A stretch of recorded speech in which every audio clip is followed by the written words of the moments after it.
Bismillahirrahmanirrahim. Kita mulai aja. Assalamualaikum warahmatullahi wabarakatuh. Terima kasih kepada teman-teman yang sudah hadir pada Zoom kelas pada pagi hari ini. Kali ini kita akan membahas tentang algoritmik PR, algoritma PR. Jadi PR yang bersifat ataupun yang melakukan pendekatan bersifat algoritmik.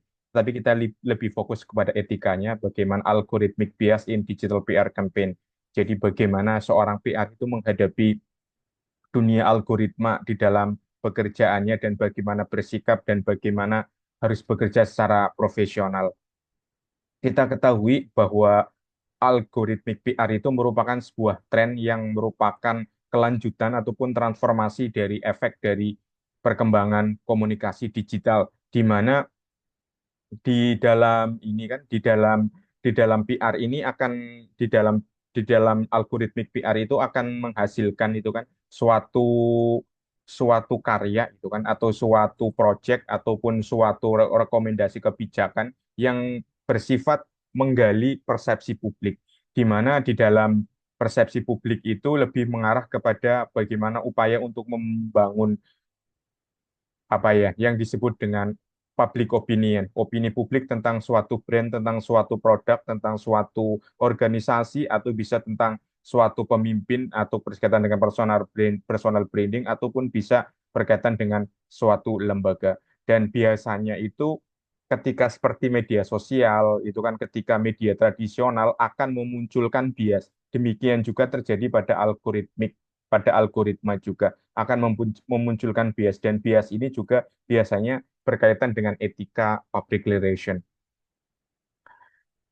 Efek dari algoritma PR, algoritmik PR itu merupakan dampak dari network society yang pernah diungkapkan oleh Castell di dalam bukunya 2010. Itu disebutkan bahwa algoritma itu menjadi konsekuensi dari terbentuknya masyarakat berjaringan, di mana masyarakat kita sudah tidak lagi ada batas, ya, tidak ada lagi zona tembok, tidak ada lagi zona perbatasan, tetapi sudah mengglobal, di mana lingkungan post industrial itu sudah apa ya, sudah tidak ada tidak ada ruang yang tertutup lagi, sehingga orang itu sekarang sudah tidak lagi berbicara tentang korporasi, tidak lagi berbicara tentang perusahaan, tidak lagi berbicara tentang organisasi, tetapi lebih bersifat berbicara tentang ekosistem. Jadi ketika sebuah bisnis itu kan akan memperhatikan ekosistemnya. Ekosistemnya itu apa? Ekosistemnya itu adalah sesuatu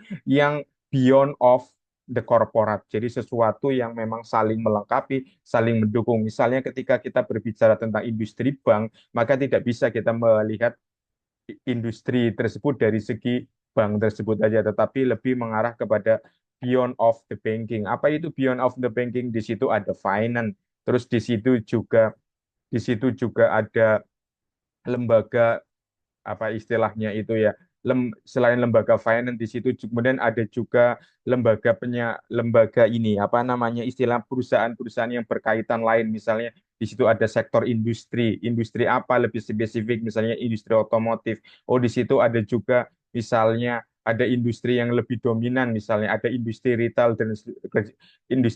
Jadi di situ ada kolaborasi, ada kerjasama antara industri bank dengan beberapa ekosistem lainnya. Dan umumnya ekosistem tersebut kalau sekarang itu lebih bersifat konglomerasi, jadi dikuasai oleh individu tertentu. Misalnya ketika Bank BCA itu kan Jarum ya, dimiliki oleh grup Jarum. Jarum itu memiliki ekosistem lainnya, ekosistem media misalnya. Dia memiliki media bernama Kumparan.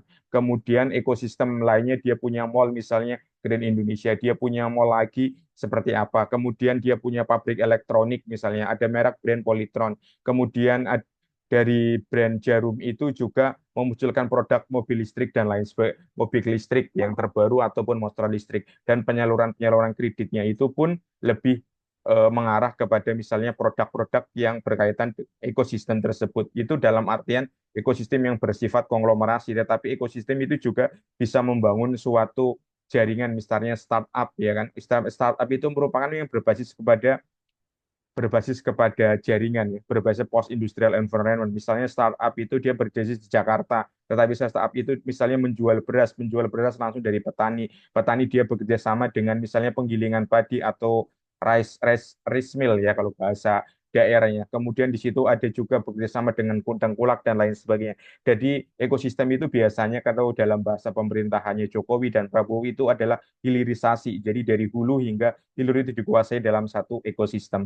Jadi sifatnya itu lebih mengarah kepada desentralisasi dari banyak industri yang bergabung itu bersifat otonom dan lain sebagainya. Dan mereka akan membangun jaringan, kan membangun jaringan dan membangun produksi dan mendukung untuk melakukan konsumsi. Dan ini juga berkaitan dengan PR. Ketika kerja PR itu juga berkaitan dengan ekosistem.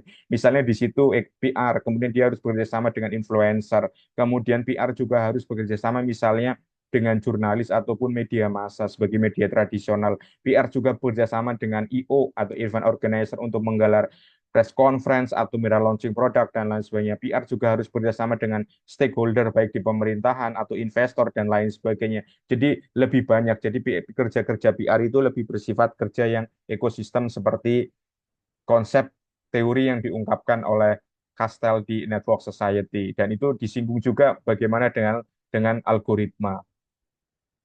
Kemudian dalam contemporary public relations sekarang itu kan biasa disebut algorithmic PR ya, public relation yang pernah diungkapkan oleh Kestern sudah sejak lama sejak tahun 2015.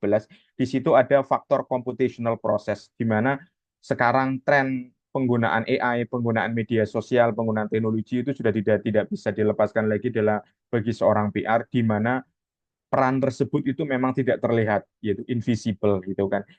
Istilahnya gampangnya itu biasa disebut invisible gatekeeper, penjaga gerbang yang tidak kelihatan. Ketika ketika tetap yang muncul ke permukaan, tetap yang muncul ke publik adalah PR. PR-nya itu adalah seorang agensinya tersebut. Jadi di dalam algoritmik PR itu berfungsi seperti diungkapkan oleh Collister ini kan ada identifikasi, determining, analisis, dissemination dalam strategic communication. Dan ini menunjukkan bagaimana seorang PR itu bisa memanfaatkan algoritma itu untuk membantu pekerjaannya. Dalam apakah seorang PR itu bisa tergeser oleh faktor algoritma? Saya kira tidak ya, karena faktor komunikasi utama antara manusia dengan manusia masih dibutuhkan dan PR itu menjadi jembatan tersebut. Jadi jembatan bagi investor, jembatan bagi korporat, jembatan bagi institusi lainnya. Terus bagaimana sebenarnya algoritma bias ini? Jadi di kelas ini itu nantinya itu bagaimana seorang seorang PR itu kan membangun pesan ataupun menciptakan pesan, mendesain suatu pesan dengan tujuan untuk meresonansikan gitu kan, meresonansikan, menggaungkan, menyampaikan kepada audiens yang spesifik gitu kan. Dengan tujuan itu untuk mempengaruhi dan itu caranya apa? Caranya itu bukan lagi dengan word of mouth, dengan mulut ke mulut ngomong-ngomong dari mulut ke mulut ataupun menyampaikan pesan secara langsung, tetapi lebih bersifat digital. Sehingga sehingga karena dengan adanya bantuan medium gitu, ada media algoritma, ada media digital itu maka akan kerap menimbulkan bias dan akan menimbulkan dampak miskonsepsi atau miskomunikasi karena publik itu kan tidak melihat secara langsung, tidak mendengar secara langsung dan umumnya itu mendengar itu melalui tangan kedua ataupun tangan yang atau pihak yang sudah termediasi yaitu melalui media sosial. Ini yang saya ungkapkan di tadi di sebelumnya bahwa algoritma itu lebih bersifat invisible gatekeeper. Apa itu invisible gatekeeper? Bahwa gatekeeper itulah bagaimana gitu kan. Algoritma itu bukanlah suatu hal yang netral, gitu kan. Jadi bukan hal yang netral, seperti halnya televisi, koran, media dan media tradisional itu bukan hal yang netral. Itu adalah media yang juga berpihak.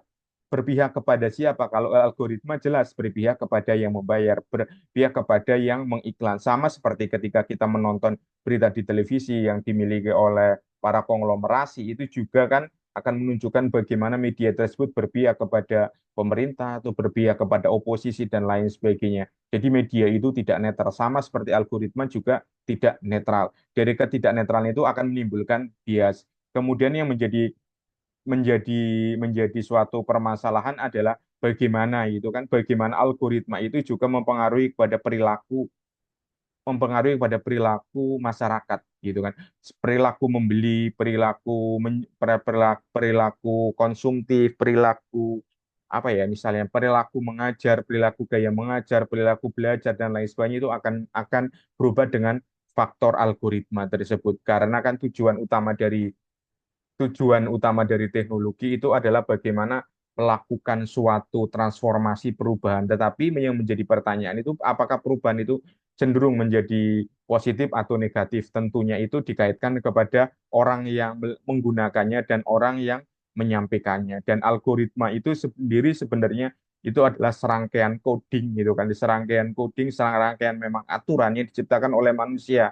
Sehingga dengan demikian itu banyak kasus itu ketika orang sudah membeli iklan itu kan di Google dan lain iklan di Google, iklan di Meta dan lain sebagainya, maka mereka perusahaan-perusahaan teknologi akan memanfaatkannya untuk kepentingan kepentingan untuk mempengaruhi publik gitu kan sesuai dengan siapa yang membayar.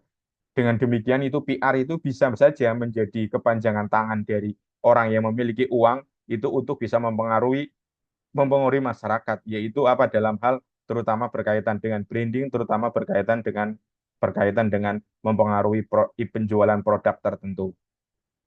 Selanjutnya strateginya seperti apa? Strateginya itu umumnya itu adalah identifikasi. Identifikasi kan hal yang secara umum.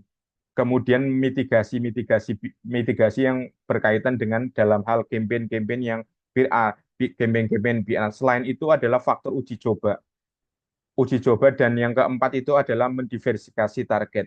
Yang pertama dalam hal identifikasi kita harus tahu sendiri campaign yang akan kita buat itu seperti apa. Misalnya campaign kita adalah mengenalkan suatu produk mobil listrik, ya kan. Ketika mengenalkan produk listrik, mobil listrik, maka kita memitigasi bagaimana sih sentimen masyarakat kita terhadap mobil listrik, apakah sentimennya sudah baik, sentimennya masih buruk, sentimennya masih tetap menggunakan mobil bensin dan solar, apa sentimennya khawatirnya mobil itu akan mogok di jalan karena listriknya habis, sentimennya apa akinya itu awet dan lain sebagainya. Jadi ada sentimen. Identifikasi itu sangat penting itu bagaimana kita memahami memahami fenomena, memahami pergerakan-pergerakan di masyarakat tentang produk yang akan jual atau produk yang akan kita kenalkan kepada masyarakat. Selanjutnya itu adalah mitigasi. Mitigasi itu di Indonesia itu seperti apa? Misalnya kita mau menjual mobil listrik, ternyata sangat sedikit apa pengisian bahan bakar listrik ya yang di pom bensin itu kan sangat sedikit, jumlahnya sangat terbatas. Akhirnya masyarakat itu menggunakan mobil listrik itu umumnya itu kan hanya untuk jarak dekat ya. Jarang jarang orang mudik jarak jauh, apa mudik ke Semarang, mudik ke Surabaya, ke Malang dan lain sebagainya menggunakan mobil listrik. Jadi perlu adanya mitigasi. Mitigasi ini adalah bagaimana penguatan infrastruktur yang berkaitan supply untuk pengisian bahan bakar sehingga kalau ingin menjual mobil listrik berarti ada di Jabodetabek, bukan ada di Semarang ataupun di daerah lain yang infrastrukturnya sangat sedikit dan tidak mungkin juga akan menjual mobil listrik di Sumatera, Kalimantan, Papua dan lain sebagainya karena infrastrukturnya belum kuat. Jadi mitigasinya itu juga harus sangat jelas. Kemudian testing. Testing kita ketahui sebelum mobil listrik itu akan dijual ke pasaran biasanya akan disebar ke jalanan digunakan oleh banyak orang sehingga orang itu tahu oh semakin banyak mobil listrik digunakan, berarti orang akan semakin yakin. Selain itu, diversifikasi audiens, diversifikasi target pasar. Sekarang mobil listrik itu hanya untuk kalangan menengah ke atas karena harga jual setelah pasca itu ya pasca pasca apa harga jual mobil bekas listrik itu kan sangat murah ya, sangat murah, sangat turun drastis itu, sehingga orang itu menganggap bahwa mobil listrik bukan suatu investasi, maka target audiennya itu kan selama selama ini menengah ke atas. Tapi bagaimana dicoba dengan misalnya generasi Gen Z atau milenial yang mereka baru punya uang ataupun mencoba membeli mobil untuk campaign yang berkaitan dengan misalnya dikasihkan campaign apa cinta lingkungan, kemudian apa mobil hijau dan lain sebagainya. Dengan demikian itu strategi navigating bias in algoritma itu bisa dikendalikan dengan baik ketika itu memenuhi empat hal tersebut. Selain itu yang paling penting juga itu berkaitan dengan transparansi, di mana transparansi dalam campaign yang bersifat algoritma itu menjadi hal yang utama karena itu kan berkaitan dengan komunikasi, di mana ketika komunikasi berbasis pada algoritma itu umumnya tidak apa ya, istilahnya tidak ada embel-embel, tidak ada disclaimer dan lain sebagainya, maka akan bisa menjadi suatu masalah di kemudian hari. Hal yang lain itu adalah perlunya ethical AI, jadi adanya AI yang berbasis etika dalam penggunaan AI. Biasanya itu kalau di beberapa karya ilmiah itu kan di beberapa karya ilmiah tidak disebutkan bahwa itu penggalian, misalnya penggalian informasinya dengan menggunakan AI, atau misalnya penggunaan penggunaan basis analisis, daftar analisis, kajian pustakanya tidak menggunakan AI. Sekarang itu kan jarang. Padahal itu pernah ada kasus ketika ketika ada ujian disertasi itu kan di Universitas Indonesia itu, ketika dia menggunakan AI maka di situ ada disclaimer. Jadi menggunakan bahwa apa produk ilmiah ini diberbantu apa dibantu dengan menggunakan data pengolahan AI. Jadi ada penjelasan disclaimer seperti itu. Jadi disclaimer itu di dalam etika itu sangat penting untuk menunjukkan bahwa memang itu ini dibantu dengan menggunakan AI, dan di beberapa perusahaan sudah sudah menggunakan menggunakan hal itu, ataupun ketika itu adalah sudah salah mengerti ketika suatu presentasi maka materinya itu dari AI ataupun dari tidak AI juga akan kelihatan gitu kan dalam penguasaannya. Kemudian ada diperlukan juga inclusive digital future. Jadi dengan adanya etika itu maka diperlukan advokasi yang lebih mendalam, ya advokasi yang lebih lebih apa namanya ya, lebih masif yang berkaitan dengan transparansi algoritma. Kemudian transformasi algoritma itu juga diperlukan juga upaya untuk membangun conversation ya, untuk membangun percakapan dengan banyak pihak sehingga membangun ruang-ruang yang lebih equitable digital space. Jadi ruang-ruang yang lebih tepat bagaimana mengembangkan AI khususnya di dunia VR. Saya kira itu saya penjelasan. Mungkin dari teman-teman ada pertanyaan. Untuk tugas UTS-nya ada beberapa yang itu ya, dia tidak mengirimkan link di medsos. Tolong videonya itu diuploadnya di link, jangan ngirim video terus, dan jangan mengirim video doang. Terus selain itu ada beberapa yang ngirimnya hanya makalah gitu ya. Padahal kan tugasnya ada video yang di medsos ditampilin itu kan speak up atau kemudian ada makalah. Makalahnya sebenarnya nggak usah panjang-panjang sampai 5 atau 4 halaman. Cukup satu lembar sebenarnya juga tidak apa-apa. Ini untuk yang ininya aja, yang berkaitan dengan ini UTS kemarin. Untuk tugas yang speak up apa presentasi itu belum saya lihat semuanya. Mungkin ada pertanyaan. Jika tidak ada, saya tutup aja. Tidak, kalau enggak saya tutup aja. Terima kasih banyak atas kehadirannya pada Zoom kelas pada pagi hari ini. Saya tutup. Assalamualaikum warahmatullahi wabarakatuh.